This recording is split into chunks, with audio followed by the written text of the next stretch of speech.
Morning everyone. Today we will discuss about type of unit cell. Okay. अच्छा, आप cover देख रहे हो ना, है ना? वैसे हमारी यही मतलब सभी बच्चे 20 ही बच्चे हैं अपनी क्लास में, वही वाला काम कर रहे हो ना आप, all play and no work. तो जो नोटबुक पे लिखा हुआ है ये बिल्कुल नहीं करना, ठीक है? जो नोटबुक पे लिखा हुआ है ये बिल्कुल नहीं करना। इस नोटबुक को खोल के जो मैम पढ़ा रहे हैं वो करना है, ठीक है? तो इन चीज़ों पे थोड़ा कम ध्यान दिया करो कि नोटबुक पे क्या लिखा हुआ है। ये सब चीज़ें जो मैम पढ़ाते हैं वो नोटबुक के ऊपर लिखा हुआ नहीं, नोटबुक के अंदर लिखा हुआ भी पढ़ा करो, ठीक है?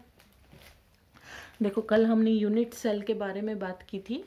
यूनिट सेल के बारे में बात की थी कि कैसी होती है यूनिट सेल, होती क्या है, इसके करेक्टरिस्टिक्स, इसमें 3 एजेस पाई जाएंगी, 3 एंगल्स पाए जाएंगे, ठीक है? इतना समझ में आया? आज हम बात कर रहे थे types of unit cell. There are 2 types of unit cell, primitive unit cell and non primitive unit cell. We will discuss about what are primitive cells and what are non primitive cells. ये सभी हम discuss करेंगे, ठीक है? तो चलो start करते हैं, हो जाए शुरू।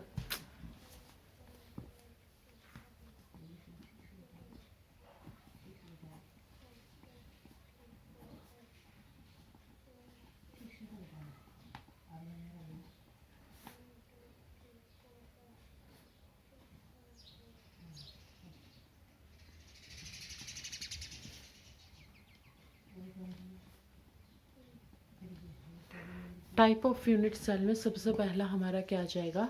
Primitive unit cell. दूसरा हम नॉन प्रिमिटिव पढ़ेंगे, ठीक है? प्रिमिटिव यूनिट सेल्स का आपको क्या याद रखना है? Primitive unit cells are also known as simple cubic cell. Primitive unit cells are also known as simple cubic cells, or in general way we can say it as SCC, ठीक है? तो primitive unit cell होंगे क्या? When constituent particles are arrange only at the corner positions of a unit cell. देखो, हमने जो unit cell बनाई, ये प्रिमिटिव सिंपल लिखा है, बिल्कुल सिंपल हो। सिंपल जैसे हमने बिल्कुल सिंपल सब बनाया था, तो सिंपल में क्या हो रहा है? सिर्फ कॉर्नर्स पे प्रेजेंट है। यही प्रिमिटिव यूनिट सेल का ही हमने एग्जांपल लेके बनाया था, ठीक है? तो आप डेफिनेशन लिखो, व्हेन कॉन्स्टिट्यूएंट पार्टिकल्स आर, लिखो, मैं आपको बस टॉपिक पॉइंट लिखवाती हूँ ना। लिखो, when constituent particles are present only at the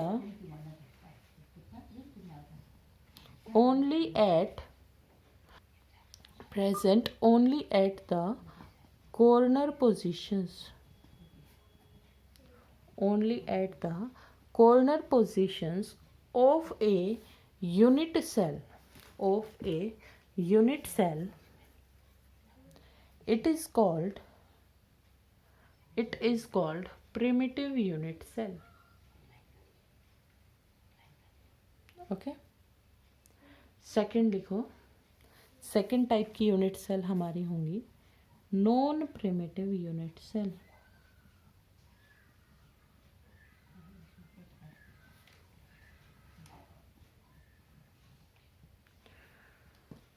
ये सेल्स होंगे बच्चे, cells, non primitive unit sales.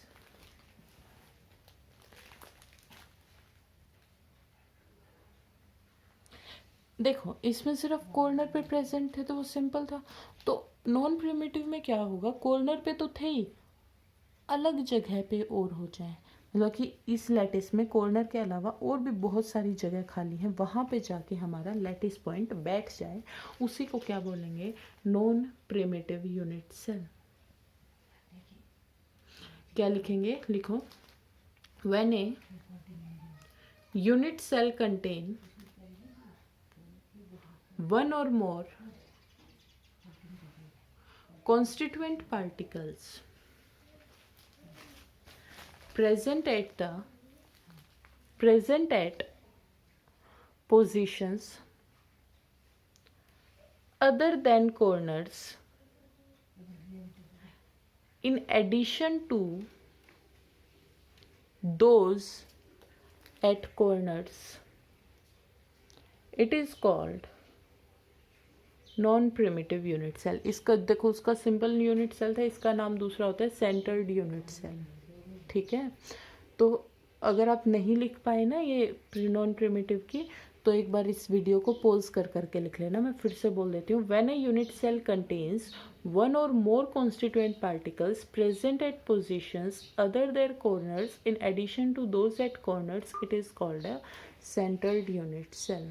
Okay, ये आपको शायद बुक में भी मिल जाएगी, मेरे हिसाब से यही डेफिनेशन होनी चाहिए। ठीक है, उसके बाद इसमें नॉन प्रिमिटिव यूनिट सेल भी बहुत टाइप की होंगी। तो सबसे पहले हम नॉन प्रिमिटिव यूनिट सेल का फर्स्ट टाइप डिस्कस करेंगे। First type is nothing but body centred cubic cell, BCC। Body, ये ओ है, ये जो डॉट लगाते हैं ये नहीं है, body centred unit cell. Body centred समझ में ही आ रहा है? क्या समझ में आ रहा है? बॉडी के सेंटर में होगा, बॉडी के सेंटर में होगा। तो देखो यूनिट सेल, ध्यान से देखो, इसमें कितने लैटिस पॉइंट है? 1 2 3 4 5 6 7 8, 8 लैटिस पॉइंट है। 8 लैटिस पॉइंट तो होंगे। 8 लैटिस पॉइंट कहाँ होंगे? एट कॉर्नर्स पे, कॉर्नर्स पे तो होंगे। बट इसमें क्या होगा, साथ ही साथ में अगर मैं यहाँ पे एक बनाने की कोशिश करती हूँ तुम्हारा लैटिस,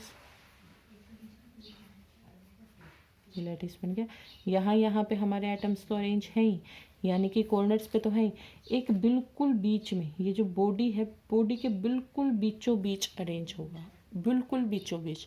मान लो तुम्हारा जो कमरा है ये क्या है? यूनिट सेल है। तो जो भी कोने हैं उन सभी में प्रेजेंट है, और साथ में जहाँ पे आपका फैन लगा हो, घर के मतलब कि कमरे के बिल्कुल बीचों बीच एक और हमारा लैटिस पॉइंट हो, तो हम उसे कहेंगे बॉडी सेंटर। बॉडी के सेंटर में, तो 1 लैटिस पॉइंट एट सेंटर। ठीक है, इसकी डेफिनेशन आप बुक में मिल जाएगी, वैसे मैं एक बार चेक कर लेती हूँ। ठीक है, अगर है तो नहीं लिखोगे आप बुक में से लिख लेना।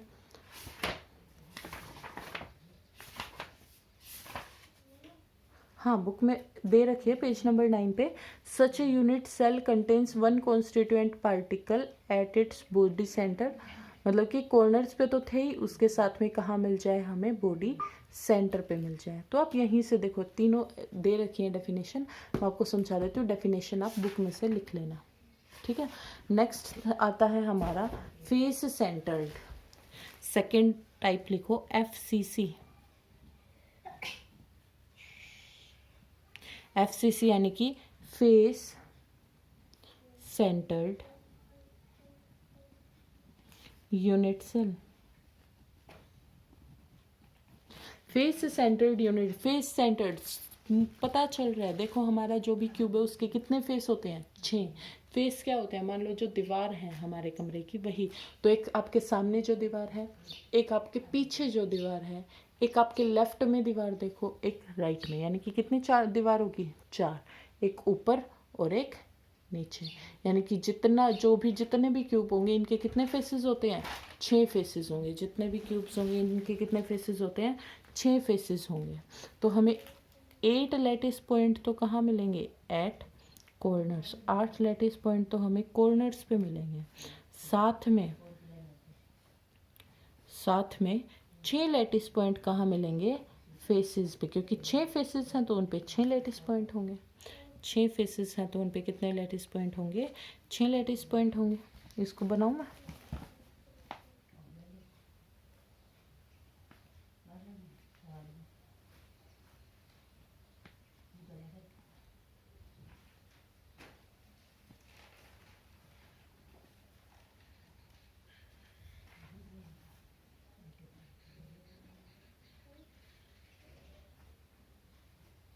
जितना समझ में आया, यानी कि हमारे कॉर्नर्स पे तो प्रेजेंट है ही।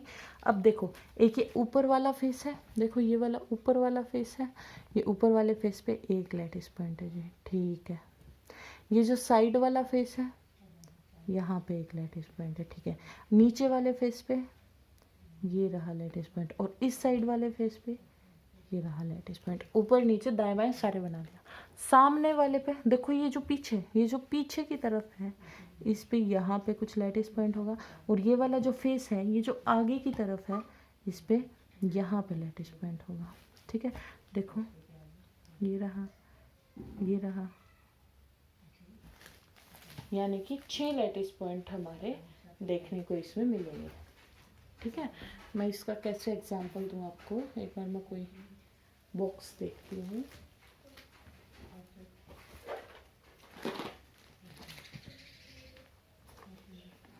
Just wait a minute.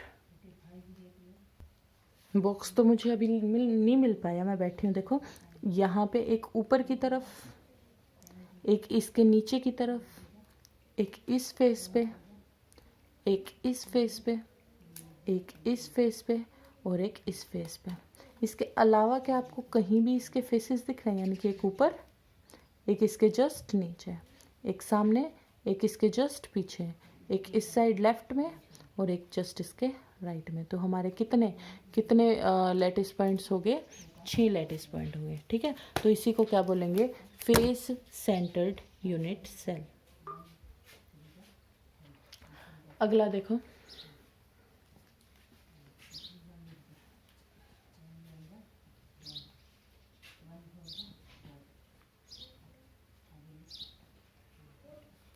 ECC यानी कि end centred unit cell. End centred unit cell में एंड यानी कि उस फेस जैसा ही है बच्चे, फेस में थोड़ा सा अलग होता है। देखो, अगर फेस में तो हमारे 6 के 6 फेसेस पे होने ज़रूरी हैं। अगर आपके किसी लेटिस के ऊपर वाले फेस पे है तो उसके नीचे वाले पे होना ज़रूरी, यानी कि ऑपोजिट फेसेस पे होना चाहिए। ठीक है, अगर यहाँ है तो यहाँ होगा नहीं, इसका ऑपोजिट तो ये है, यहाँ मिलेगा। अगर यहाँ है तो क्या यहाँ मिलेगा? नहीं, इसका ऑपोजिट तो यहाँ है। यानी कि एंड पे यानी कि बिल्कुल ऑपोजिट फेसेस पे हमें ये देखने को मिलेगा। ध्यान से देखें, हम क्या लिखेंगे? 8 lattice point at corners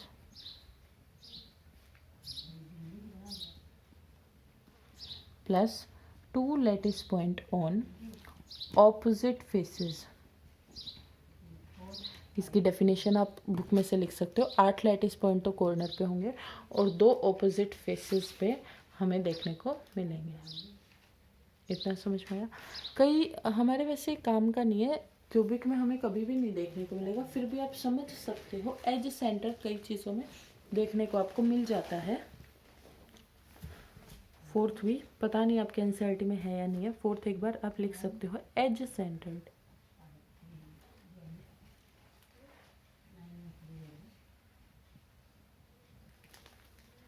as centre में क्या होगा? 8 लेटिस पॉइंट तो कॉर्नर पे होंगे।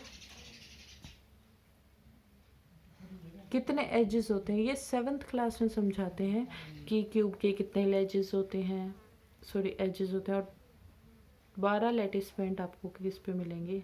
Eight edges. एजेस यानी कि जो किनारे हैं। ठीक है, इसी से हम समझने की कोशिश करते हैं। किनारा, एक किनारा, 2, 3, 4 नीचे वाला, 5 नीचे वाला, 6, 7 नीचे वाला, 8 हुए। मैम आप तो 12 कह रहे थे, इसको ऐसे पकड़ लो।